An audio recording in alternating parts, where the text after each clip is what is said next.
அன்புள்ள சகோதரர்களே, இந்த சந்தர்ப்பத்தில் நம்ம புரிந்து கொள்ள வேண்டிய விஷயம், இந்த மாதிரியான நாளை நாம் மரணிப்போம் என்கின்ற மாதிரியான இந்த நிகழ்வு, ஒரு சந்தர்ப்பம், ஒரு சூழ்நிலை நமக்கு தெரியுமாக இருந்தால் ஒரு முஃமின் இதை இரண்டாக பிரித்து கொள்ள வேண்டும். என்ன அப்படி என்று சொன்னால், எப்பொழுதும் ஒருவர் நாளை மரணிக்கலாம், எப்பொழுதும் ஒருவர் நாளை மரணிக்கலாம். இந்த நிலையில் இருக்கக்கூடியவர் கடைபிடிக்க வேண்டிய பொதுவான விஷயங்கள் உண்டு.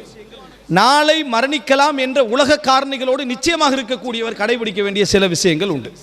அன்புள்ள சகோதரர்களை, நாங்கள் பார்க்கிறோம், ஒரு ரசூலுல்லாஹி ஸல்லல்லாஹு அலைஹி வஸல்லம் தனது கடைசி கால பகுதி நெருங்குகிற நேரத்தில் இந்த இதா ஜாஅ நஸ்ருல்லாஹி வல் ஃபத்ஹ் வரஐத்தன் நாஸ யதுகுலூன ஃபீ தீனில்லாஹி அஃப்வாஜா, இந்த வசனம் ஃபஸப்பிஹ் பிஹம்தி ரப்பிக வஸ்தக்ஃபிர் இன்னஹு கான தவ்வாபா, அந்த சூரா இறங்கிய பின்னால, ரசூலுல்லாஹ்வோட கடைசி கால பகுதியில் அந்த சூரா இறங்கிய பின்னால ரசூலுல்லாஹி ஸல்லல்லாஹு அலைஹி வஸல்லம் அவர்கள் தன்னுடைய ருக்கூவிலும் சுஜூதிலும் இந்த துஆவை அதிகமாக சொன்னார்கள். யார் சொல்றாங்க? ஆயிஷா ரலியல்லாஹு அன்ஹா சொல்றாங்க. என்ன துஆ? சுப்ஹானக்கல்லாஹும்ம ரப்பனா பிஹம்திக் அல்லாஹும்ம ஃக்ஃபிர்லி. இதை ரசூலுல்லாஹி ஸல்லல்லாஹு அலைஹி வஸல்லம் அடிக்கடி சொன்னார்கள். ருக்கூலையும் சொன்னாங்க, சுஜூதிலையும் சொன்னாங்க. சுப்ஹானக்கல்லாஹும்ம ரப்பனா வபிஹம்திக அல்லாஹும்ம ஃக்ஃபிர்லி.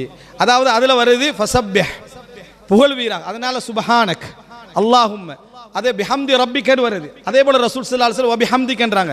அதே போல அல்லாஹ்விடத்தில் வஸ்தக்ஃபிரு, பாவ மன்னிப்பு தேடுங்கன்னு சொல்லி அல்லாஹும்ம ஃக்ஃபிர்லி, என பாவங்களை மன்னிப்பாயாக என்று ரசூல் ஸல்லல்லாஹு அலைஹி வஸல்லம் இறுதிக்கால பகுதியில் அதிகமாக தொழுகையிலே ருக்கூவிலும் சுஜூதிலும் கேட்க ஆரம்பித்தார்கள். அப்போ ஒரு முஃமின் இறுதி காலம் நெருங்குகிறது என்பதை உணர்ந்தால் அவன் அதிகமாக செய்ய வேண்டிய விஷயம் தொழுகையில் இஸ்திக்பார். அவன் அதிகமாக கூட்டிக் கொள்ள வேண்டிய விஷயம் இஸ்திக்பார். என்ன காரணம் என்று சொன்னால், யாருக்கு இஸ்திக்பாரோடு மரணம் வருகிறதோ, என்று அல்லாஹு தஆலா தௌபாவை பற்றி பேசக்கூடிய எல்லா நேரங்களிலும் சக்கராத்தை பற்றி பேசுகிறான். மாலம் யுகர்கிர், சக்கராத்துடைய அந்த நேர வரும் வரைக்கும் தௌபாவுடைய வாசல் என்ன செய்யும்? திறந்திருக்கும் என்ற செய்தியை நம்ம பார்க்கிறோம். எவருக்கு அல்லாஹு தஆலா தன்னுடைய இறுதிக்கால பகுதியில் இஸ்திக்பாருக்கான வாய்ப்பை அதிகப்படுத்துகிறானோ அல்லாஹு தஆலா அவரை மன்னிக்க விரும்புகிறான் அர்த்தம். அல்லாஹு தஆலா ஒரு மனிதனுக்கு இஸ்திக்பார் வாய்ப்பை தருகிறான்டாலே அர்த்தம் என்ன? மன்னிக்க விரும்புகிறான் அர்த்தம். எனவே ஒரு மனிதன் இறுதிக்கால பகுதியை அடைகிற நேரத்தில் அவர் அதிகமாக செய்ய வேண்டிய விஷயம் ஃபீமா பைனஹு வ பைன அல்லாஹ், அல்லாஹ்வுக்கும் அவருக்கும் இடையில உள்ள விஷயத்தில் மற்ற மற்ற மற்ற மற்ற எல்லா இபாதத்துக்களும் கடமைகள் இருக்கின்றதோடு அவர் அதிகப்படுத்த வேண்டிய விஷயம் இஸ்திக்பார். அவர் அதிகப்படுத்த வேண்டிய விஷயம் இஸ்திக்பார் என்பதை நம்ம புரிந்து கொள்ள வேண்டும். அன்புள்ள சகோதரர்களே, அதனால் தான் ரசூலுல்லாஹி ஸல்லல்லாஹு அலைஹி வஸல்லம் அவர்கள் இறுதிக்கால பகுதியில் இஸ்திக்பாரை அதிகப்படுத்தி கொண்டார்கள் என்ற செய்தியை நம்ம என்ன செய்கிறோம் பார்க்கிறோம். அல்லாஹ்வுடைய தூதர் வெற்றி, ரசூல் ஸல்லல்லாஹு அலைஹி வஸல்லம் மிகப்பெரிய பணி தஅவா பிரச்சாரம். அந்த தஅவா பிரச்சாரத்துடைய இறுதி நிலையில் ரசூலுல்லாஹ் செஞ்சது இஸ்திக்பார். ரசூல் ஸல்லல்லாஹு அலைஹி வஸல்லம் அதிகமாக செஞ்சது என்ன? இஸ்திக்பார் என்ற செய்தியை நம்ம என்ன செய்கிறோம் பார்க்கிறோம். அன்புள்ள சகோதரர்களே, அடுத்தது என்ன அப்படி என்று சொன்னால், ஒரு மனிதன், அதாவது இது அல்லாஹ்வுக்கும் அவனுக்கும் இடையிலே விஷயத்தில் அதிகப்படுத்த வேண்டியது இஸ்திக்பார் என்பது. அதே நேரம் தனக்கும், அதாவது தண்ட பிள்ளைகள் தண்ட குடும்பத்தினர்களுக்கு மத்தியில் அதிகமாக மிகவும் கவனம் செலுத்த வேண்டிய விஷயம் வசியத். இந்த வசியத் என்ற பகுதி எல்லாரும் எப்படி விளங்கி வச்சுக்கிறாங்க? வசியத் என்றால் வசியத்து செய்கிறது, தர்மம் செய்கிறது. வசியத்தை சதகாக்கு ஈக்குவலாக விளங்கி வச்சுக்கிறாங்க. வசியத்துன்னு சொன்னார், வசியத் செஞ்சுட்டு பேத்திக்கிறாரு, இதை வந்து என்ன செய்யுங்க, அதுக்கு கொடுங்க, பள்ளி கொடுங்க, மதரசா கொடுங்கன்னு வசியத்து பண்ணி பேத்திக்கிறாங்க. அது ஒரு பகுதி. வசியத்தில் மிக பிரதானமான பகுதி என்ன அப்படி என்று சொன்னால், அந்த பிள்ளைகளுக்கும் தனக்கும் இடையில இருக்கக்கூடிய ஹுக்கூக்கள் நாளை மறுமையில் பாதிக்கப்படாத அமைப்பில் அவர் வசியத்து பண்ணிவிட்டு போவது, இது மிக கட்டாயம். தனது கடன்கள் என்ற பகுதி. அதே போல தான் யாருக்காவது சில ஹுக்கூக்களை, அவர்களுடைய உரிமைகளை எடுத்திருந்தால் அவைகளை திருப்பி கொடுத்தல் என்ற அந்த அமானிதம் என்ற பகுதி, இந்த பகுதி அவரிடத்தில் தயாராக இருக்க வேண்டும். இப்னு உமர் எல்லாம் சொல்றாங்க, ரசூலுல்லாஹ்வுடைய வசியத்தை பற்றிய செய்தியை கேட்டதில் இருந்து நான் வசியத் என் தலையணைக்கு கீழ் இல்லாமல் உறங்கியதில்லை என்றார். நான் படுக்கின்ற இடத்துல வசியத் இல்லாமல் நான் உறங்கியது இல்லை. அப்படின்னா ஒரு முஃமின் நாளை மரணிப்பான் என்கின்ற சிந்தனையோடு உள்ளவன் தனது கடன்கள் என்ன என்று தெரியப்படுத்துறதுக்கு ஒரே ஊடகம் அவன்தான். அமானிதங்கள் என்ன என்று தெரியப்படுத்துறதுக்குள்ள ஒரே ஊடகம் யாரு? அவன்தான். அந்த எல்லா பகுதிகளையும் எழுதிய நிலையில் அவன் எப்பொழுதும் என்ன செய்ய வேண்டும்? இருக்க வேண்டும். எடுத்து பார்த்தா மனைவியோ பிள்ளைகளோ அதை நிறைவேற்றக்கூடிய இடத்துல என்ன செய்ய வேண்டும்? இருக்க வேண்டும்.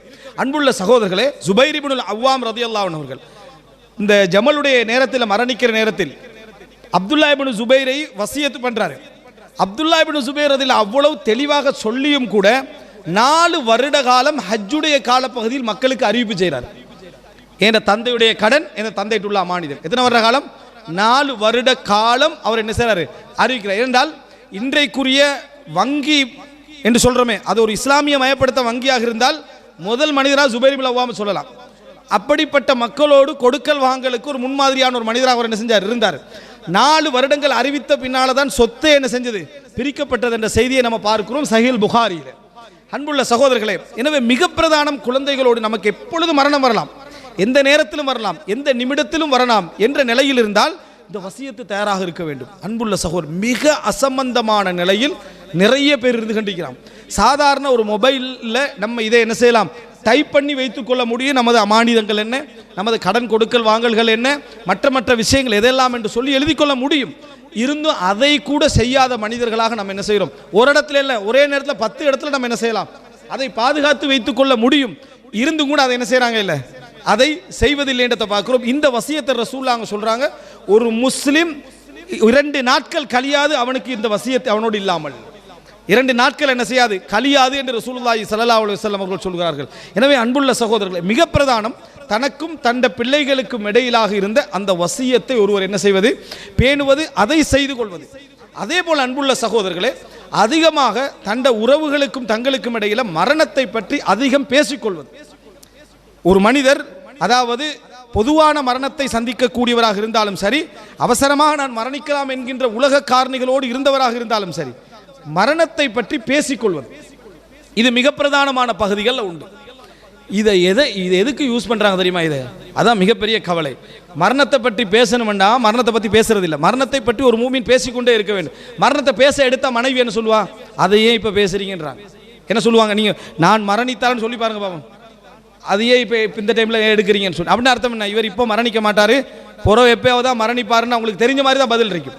பிள்ளைகளுடன் அடிக்கடி மரணத்தை பேசுறதால எல்லாம் மரணம் வாரதில்லை, அதெல்லாம் சகுனம் பார்க்குற வேலை. நிறைய பேர் என்ன நினைக்கிற, கூட மரணத்தை பேசினா மவுத்து வந்துடும், அவர் மவுத்தை பற்றி தான்ப்பா பேசி இப்படி சொல்லுவாங்க. என்னென்னா ஒரு ஆள் மவுத்தாகிடுவார், போன வாரம் தான் மவுத்தை பற்றி பேசினாரப்பா, மவுத்தாகிட்டார், எல்லாரும் மவுத்தை பற்றி பேசி தான் இருப்பாங்க. இதையே பிரபலியப்படுத்துறீங்க. இன்றைக்கு இது ஒரு நோய். போன வாரம் தான் பயானில் என்னது அவர் இப்போ நம்மளை எடுங்களே, போன வாரம் தான் என்ன மவுத்துக்கு முந்தின நாள் பேசினார், இந்த வாரம் மவுத்தாகிட்டார். சுபஹானல்லாஹ், அல்லாஹ் அவருக்கு கொடுத்து இதை மவுத்தை பற்றி எல்லாருமே பேசுவாங்க. இதை ஒரு பிரபல்யத்துக்காக செஞ்சு அந்த ஆளுக்கு அதாபு தேடி கொடுக்கக்கூடாது. மவுத்தை பற்றி போன வாரம் பேசினார், இந்த வாரம் மரணித்து விட்டாருண்டு. உலமாக்கள்கிட்ட பயானில் அதிகமாக என்ன இருக்கும், மவுத்து இருக்கும். மவுத்தை பேசி தான் இருப்பார். அதுக்கு அடுத்த காலமாக மவுத்தாகிறதுனால மவுத்தை பேசிட்டாரு, அல்லாஹ் அவருக்கு சொல்லி கொடுத்தது போல் அவர் என்ன செஞ்சிட்டாரு, மவுத்தாகிட்டாருன்னு சொல்லக்கூடியவங்கள பார்க்குறோம். இது என்ன ஒரு ஜாஹிலியத், இது ஜாஹிலியத். வழங்கிட்டா, மவுத்து என்றது வஹி மூலம் ஒருத்தருக்கு தெரிஞ்சிருந்தா பரவாயில்ல. சில நேரங்களில் சில மனிதர்களுக்கு தண்ட மரணத்தை உணரக்கூடிய அமைப்பில் எந்த அடையாளமும் இல்லாமல் இருந்து வரக்கூடிய சூழல் தெளிவாக விளங்கும். அது அல்லாஹு தாலா யாருக்கும் சங்கைப்படுத்த செய்வான், அது வேறு. ஆனால் இது அப்படி இல்லை, போன வாரம் பேசினார் அப்படின்றது. அடுத்தது இப்போதானே இந்த எடிட்டிங் அதெல்லாம் வந்திருக்கு தானே, அதனால மிச்சம் லேசி. நம்ம 2005 ஒரு பேம் பேசி பண்ணுவீங்களே, கடைசியாக ஒரு மரணத்தை பற்றி பேசினார், மௌத்தாகினார் 2023 ஜாயின் பண்ணி விடுறது வணங்கிட்டா. இறுதியாக ஒரு மரணத்தை பற்றி பேசியவரே அடுத்த கிழமை என்ன செஞ்சிட்டாரு, மௌத்தாகிட்டாரு அப்படி. இதெல்லாம் இதுக்குத்தான் இப்போ யூஸ் பண்ணிட்டு இருக்கிறாங்களே தவிர நல்லதுக்கு யூஸ் பண்ணல. அன்புள்ள சகோதரர்களே, இந்த மாதிரியான விஷயங்கள் அந்த ஜனாசாவுக்கு நம்ம செய்யக்கூடிய ஒரு மோசமான ஒரு செயல்பாடு. அன்புள்ள பிரபல்யத்துக்கும் ஒருவர் மரணித்து விட்டார் என்ற மரணத்திலிருந்து பெருமை தேடக்கூடிய நிலைமை வரக்கூடாது. அதனால ஹசனுல் பஸ்ரி ரஹிமஹுல்லாஹ் சொல்றாங்க, மனிதர்களில் அதிகமானவர்கள் மவுத்தாகிற பின்னாலும் முகஸ்துதியோடு தான் இருக்கிறாங்க. வாழ்ற டைம் இல்லை, மவுத்துக்கு பின்னாலே. ஏன், எப்படி மவுத்துக்கு பின்னால முகஸ்துதி ஆகின்னு அவர்கிட்ட கேட்கப்படுது. மவுத்தாகின பின்னால அவருக்கு இவ்வளவு கிரௌடு வரும்னு அவர் எதிர்பார்க்கிறாரே, வாழக்குள்ளே முகஸ்துதி ஆகிட்டான். நான் மவுத்தாக போய் விசாரிக்கப்படுவேன் பயம் இல்லாம நமக்கு சாரசாரையா கிரௌட் வரும் என்ற சிந்தனை ஒருவருக்கு வருதுண்டா, இவன் மௌத்தை பத்தி சரியா விளங்கிக்கிறானா? விளங்கவில்லை. அன்புள்ள சகோதரர்களே, உமர் இப்னு அப்துல் அசீஸ் ரஹிமஹுல்லாஹ் அவர்கள், அவருடைய சொல்ல போனால் அதாவது 60 வயசெல்லாம் அடைவதற்கு முன்னால் அவர் என்ன செய்யறாரு, மரணிக்கிறார். அந்த மரணிக்கிற நேரத்தில் அவர் நோய்வாய்ப்பட்டிருக்கிற நேரத்தில் அவருடைய மனைவி ஃபாத்திமா பின்த் அப்துல் மலிக் பின் மர்வான் அவருடைய மகள் தான் இவருடைய மனைவியே இருந்தாங்க. அவங்க தான் அவங்களோட இருக்கிறாங்க, ஒரு வேலைக்காரர் இருக்கிறாங்க. அவர் கொஞ்ச நேரம் நீங்க கொஞ்சம் வெளியே போங்க அப்படின்றார், கொஞ்ச நேரம் வெளியே போங்க அப்படின்றார். அடிக்கடி உமர் இப்னு அப்துல் அசீஸ் கேட்ட துஆக்கள்ல உண்டு மரணிக்கிற நேரத்தில் என்ன தெரியுமா, அல்லாஹும்ம அக்ஃபி அலைஹிம் மௌதி வலவ் சாஅத்தம் மினன் நஹார், பகலின் ஒரு பொழுதேனும் எனது மரணத்தை அவர்களுக்கு மறைத்து விடு. உமர் பின் அப்துல் அசீஸ் கேட்ட துவாக்கல்ல உண்டு, ஒரு கணமேனும் என் மரணத்தை அவர்களுக்கு மறைத்து விடு. நான் மௌத்தாரத்தை யாரும் என்ன செய்யக்கூடாது, காணக்கூடாது, மறைத்து விடுன்னு துவா கேட்பாங்க அதிகமாக. அப்போ கொஞ்ச நேரம் நோய் என்னதான் நம்ம துவா கேட்டிருந்தாலும் 24 மணி நேரம் நம்ம பக்கத்தில் இருக்கலாது. அப்போ ஒரு தடவை கொஞ்சம் வெளியே போங்கன்றார். வெளியே போகணும்.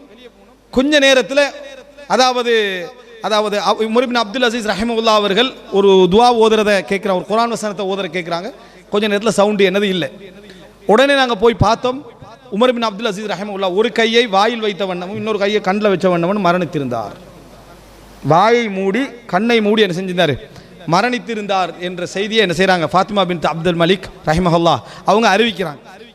இதுதான் அவர்களுடைய விருப்பமாக இருந்தது. யாருடைய? சலஃபுகளுடைய விருப்பமாக இருந்தது.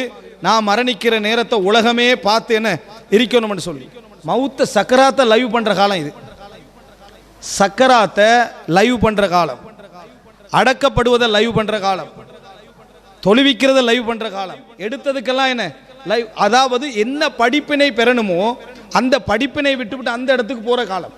அன்றைக்கு மரணத்தை பேச வேண்டும் என்று சொன்னது ஒரே காரணமாக என்ன, மரணம் வந்தால் இவங்க தயாராக இருப்பார்கள். நான் மரணித்தால் நீ எப்படி இருக்கணும், என்ன மாதிரி வாழணும், பிள்ளைகளுக்கு வசியத்து பண்ணுறது, இந்த மரணத்தை சாதாரண மரணமாக நீங்கள் எடுத்துக்கொள்ள வேண்டும்.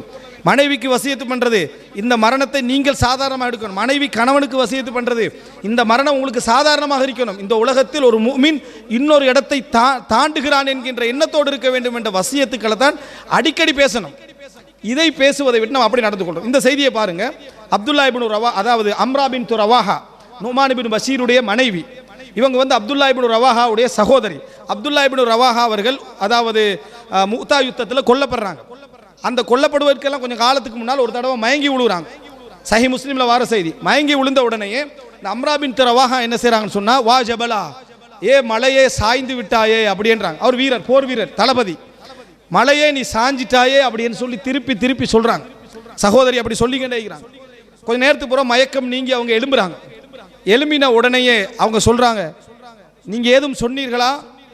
நீங்கள் ஒவ்வொரு வார்த்தையும் எனக்கு பாராட்டுகின்ற பொழுதெல்லாம், என்னை உயர்த்தி பேசுகின்ற பொழுதெல்லாம் ஒரு மலக்கு என்னிடத்தில் கேள்வியாக கேட்டார், நீ உண்மையிலே மலைதானா, அதுக்கு தகுதியானவரா நீ, அப்படி என்ற கேள்வி எனக்கு என்ன செய்தது, கேட்கப்பட்டது என்று சொல்லி அப்துல்லா இப்னு ரவாஹா சொல்றாரு. அதுக்கு பின்னால் முக்தா யுத்தத்தில் அப்துல்லா இப்னு ரவாஹா கொல்லப்படுறாங்க. 3 படைத்தளபதிகள் அவரும் ஒருவர். அவர் கொல்லப்படுகிறார். அந்த நாளில் அம்ரா பின் ரவாஹா அளவில்லை. அவங்க என்ன செய்யல, அளவில்லை. எதன் காரணமாக அளவில்லைன்னா மார்க்க விளக்கம் அவங்களுக்கு இருந்துச்சு. அழுகை அவருக்கு எந்த நன்மையையும் சேர்க்காது. அவரை நாம் பாராட்டி புகழ்ந்து தள்ளுவது அவரை எந்த வகையிலும் உயர்த்தாது. இன்னும் சொல்ல போனால் இந்த கேள்வி அவருக்கு உண்டாக்கும். நீ மலைதானான்ற என்ன கேள்வி என்ன செஞ்சும் அவருக்கு உண்டாக்கும். என்ன புரிந்து கொள்ள வேண்டும் என்று சொன்னால், ஒரு கபருக்கு பக்கத்தால ரசூலுல்லாஹி ஸல்லல்லாஹு அலைஹி வஸல்லம் அவர்கள் போகிறார்கள். அப்ப ரசூல் ஸல்லல்லாஹு அலைஹி வஸல்லம் அவங்க சொல்கிறார்கள், இந்த கபரிலே உள்ளவர், இந்த கபரிலே உள்ளவர் இந்த உலகமும் அதில் உள்ளதையும் விட 2 ரக்காத்துக்களின் பக்கம் தேவையுடையவராக இருக்கிறார். இவருக்கு இந்த உலகம் அதில் உள்ளத்தை கொடுத்தாலும் சரி, 2 ரக்காத் எனக்கு தொலை சந்தர்ப்பம் கிடைச்சா போதும் என்ற நிலைமையில் இவர் இருக்கிறான். அதாவது கபரில் உள்ளவருடைய தேவை என்ன தெரியுமா? நாம் அவர்களுக்காக இஸ்திக்பார் செய்வதும், அவர்களுக்காக துவா செய்வதும், பிள்ளைகளாக இருந்தால் தர்மம் செய்வதும் தான் அவங்க எதிர்பார்க்கிறது.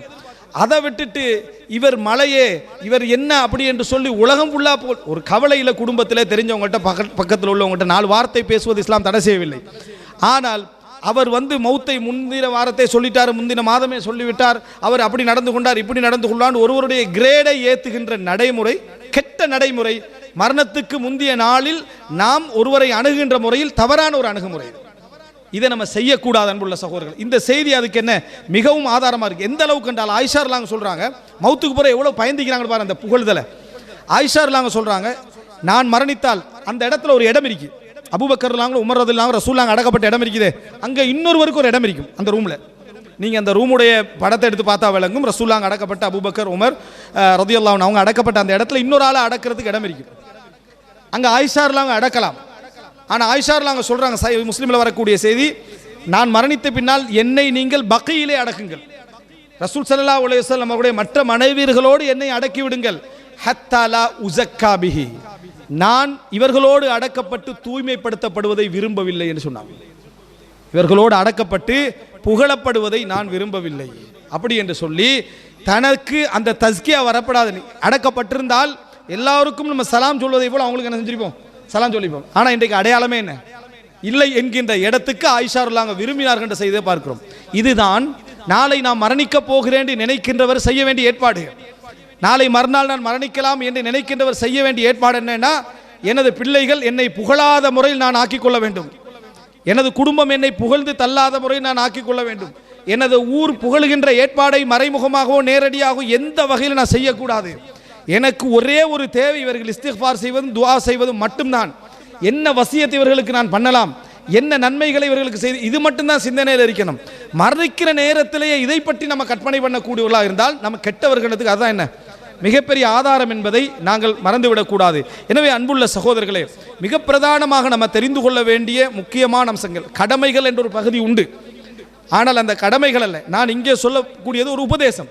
இந்த இடத்துல நம்ம புரிந்து கொள்ள வேண்டும், மரணம் என்பது நாம் மரணிப்பதற்கு முன்னால் சில அடையாளங்கள் மூலம் அல்லது வஹி மூலம் அல்லாஹ் ரப்புல் ஆலமீன் யாருக்காவது தெரியப்படும். வஹி என்ற பாப் மூடப்பட்டாச்சு. ஆனால் அடையாளங்கள் மூலம் நமக்கு மரணமக்கோ நமது உறவுக்கோ தெரியுமாக இருந்தால் நம்ம செய்ய வேண்டிய மிக பிரதானமான வேலைகளில் உண்டு மறுமைக்கான நெருக்கத்தை மிக அவசரப்படுத்திக் கொள்வது, இஸ்திக்ஃபார் செய்வது, வசியத்து பண்ணுவது, ஹுக்கூக்குகளை அடையாளப்படுத்திக் கொள்வது, துஆ செய்வது.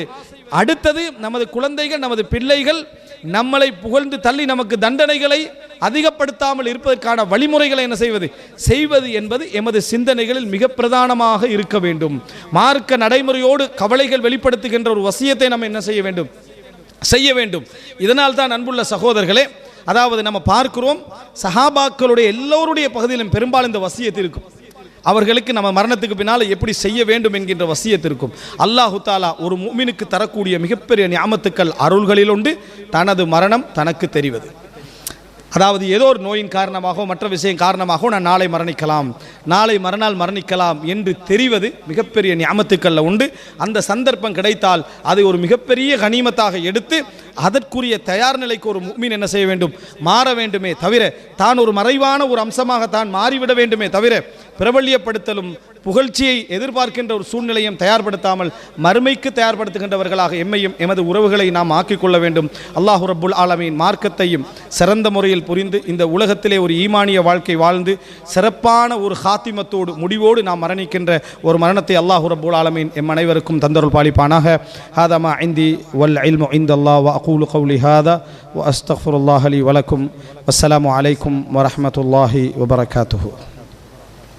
சுப்ஹானக்கல்லாஹும்ம